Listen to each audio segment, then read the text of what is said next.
Nze Hadija Namyalo lyerinnya lyange, Senior Presidential Advisor, Political Affairs, Head Office of the National Chairman, ate nga ndi Coordinator w'abazzukulu. Entanda gye nsibirira abagole. Omukolo guno ogulabye otya? Nze I don't critique. I give credit where it's due. Omusajja yeevuddemu n'awasa, kitegeeza omuntu gw'afunye amwetegereza amwagala. So oba ebituukiridde oba ebitatuukiridde bye sibiyingiramu, naye kituufu amuwasizza ebitaala byebyo, everything is on point. Kyemusaba omwana w'obwandi amukwate butiribiri, n'omuwala kyemusaba amatu agazibe kubanga afumbiddwa politician. Ba politician balina emize gyabwe n'abakazi babeegwanyiza n'abantu ab'enjawulo bajja nga baagala okuseeking attention gye bali, naye amaaso agazibe bw'ati azibirize n'amatu agazibe aleme kuwuliriza, ajja kumalako afumbe atuuke n'okuzaala abalongo. Kasitaba nti ku ngeri gye bali nti ye gwe balonze bamusibye empeta nga bakatuliki bwe bakola, kitegeeza abalala bonna abawangudde. So amwekuumire, beekuume bonna, n'Embidde abeere faithful eri omwana w'abandi kuba bonna balungi. Kwegamba beesaana, beefaanana, balungi, byonna. That's all. Byonna. I gave a lot of advice. Abatayagala kukola ki? Abatayagala kukola. Abaana ab'obuwala kati nze nja kwogeranga ku nze nkuze njagala kuba ne ssente zange kubanga njagala neefuge wadde nti oba n'omusajja nti no emmese ne weegejje teba ya kapa, naye omukyala kinyuma nnyo nga tosabiriza, kinyuma nnyo ng'olina ssente ezizo naawe ojooga. Abaana ab'obuwala osobola okweyimirizaawo. Abaana ab'obuwala okwegaba si ye solution. Bano bakuyita mbuyisi ate si buli akwagalako nti aba akutwala waka. Abasinga baba bakebera mutindo, wasanga nti tegutuukiridde ng'akola ki nga waavaawo.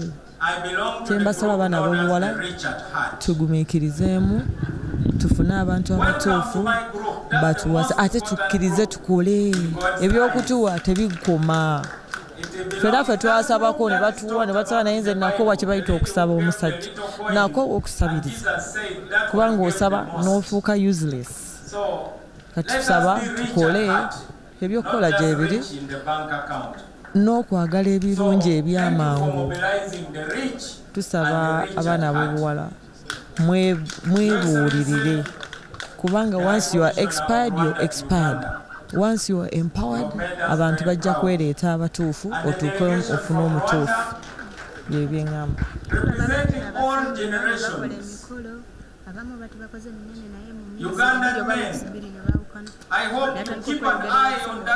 Ekyo Katonda yaba akisazeewo. Waliwo omuntu nga mwewasizza naye nga mwewadde nga Katonda si yabawadde. Mwegabidde. Kati oba weegabidde era tebilasitenga. Naye Katonda waba akitaddemu omukisa ofuna omuntu omutuufu. Kubanga ffenna naffe twasooka ne tubeera n'abantu nga tulowooza be batuufu naye ne bitasoboka.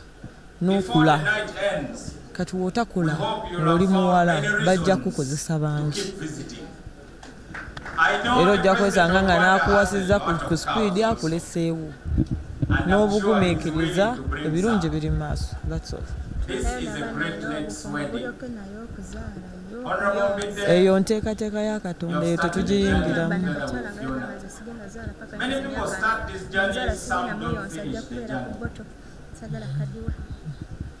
Abo sijja kuboogerera, buli omu alina ky'ayagala. Like Victoria Serena.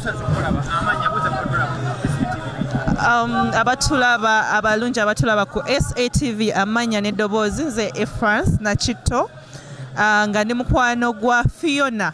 Actually Fiona now Mrs. Mbidde lyensinga okwagala kati omuyita starting from today. Olunaku lubadde lulungi nnyo, such a beautiful day. She's made a very beautiful bride. Buli omu akirabye ekyo kyo tekiriko kubuuza. Personally, I have loved the decoration. It has been absolutely amazing. And I am so happy for my friend Fiona. Honestly, I've known Fiona for quite some time. And tukuze tubisabidde tusibye. I mean, Febani, first of all, okuberanga, you know, we are friends to Fiona and we prayed about something and it has actually happened. So we really glorify God for that. Mpozi n'ekirala kyenanje kyemadde njagala okusembyayo kuutira Fiona buteerabira Katonda. Nze ndi mukyala mulokole, ndi mukyala musabi, ndi mukyala wa kigambo, era emikolo we gibadde ginaatera otuuka nagamba Fiona tugende mu kusiiba n'okusaba. So we prayed for this day. So we are not actually surprised that it has come out as a success. So Fiona kyemukuutira butava ku Katonda kubanga obufumbo bwo, it's not a bed of roses. Banji abakulu abatusinga n'emyaka babugendamu ne bubalemerera, but the only way you can conquer is by prayer. That is all I can say to Fiona. All the best, Mrs. Mbidde. I love you so much, honey.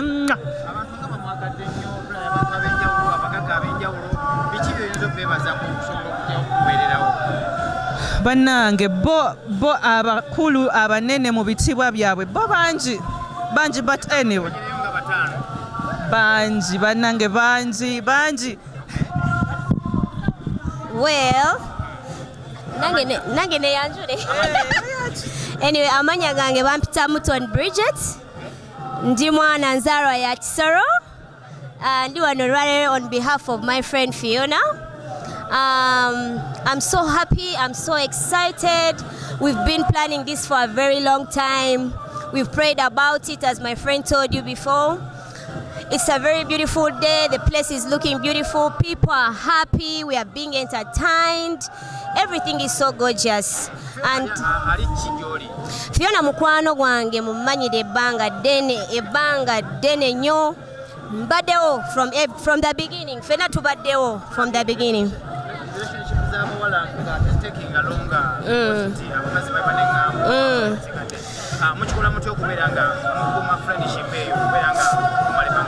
First of all, fenga wotulabo inzo tujajinga naye tuli bakazi basabi.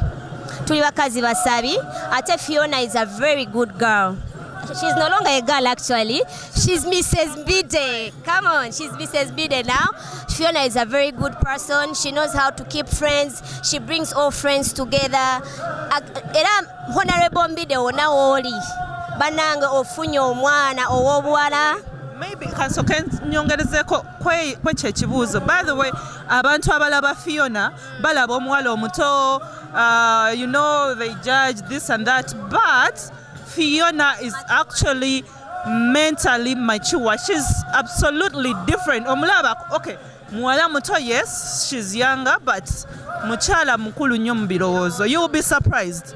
So I don't think omwami nga Honorable yandivudde eri n'atomera butomezi mukazi yenna n'amuwasa. We've all known they've dated for some time.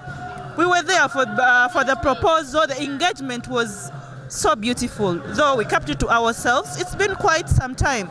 And I believe Honorable naye yalabanga ono omukyala aliko ekyenjawulo that other women don't have. So Fiona is someone else. She's a great woman.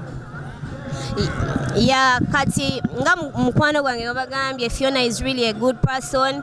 Olwaleero ffe tuli basanyufu nnyo, kyova olaba twetala buli wamu, tuli basanyufu because of Mrs. Mbidde. We are everywhere. Fabe mikwano abamu abasanyufu. Era Fiona bandange, we wish you all the best today. We wish you the best in your marriage. You know the advices we have given you. We can't say no more on TV. You know, a good woman, keep being a good woman and keep being a mother to the children of Mr. Mbidde, because you're now Mrs. Mbidde, so you take the responsibility of a mother.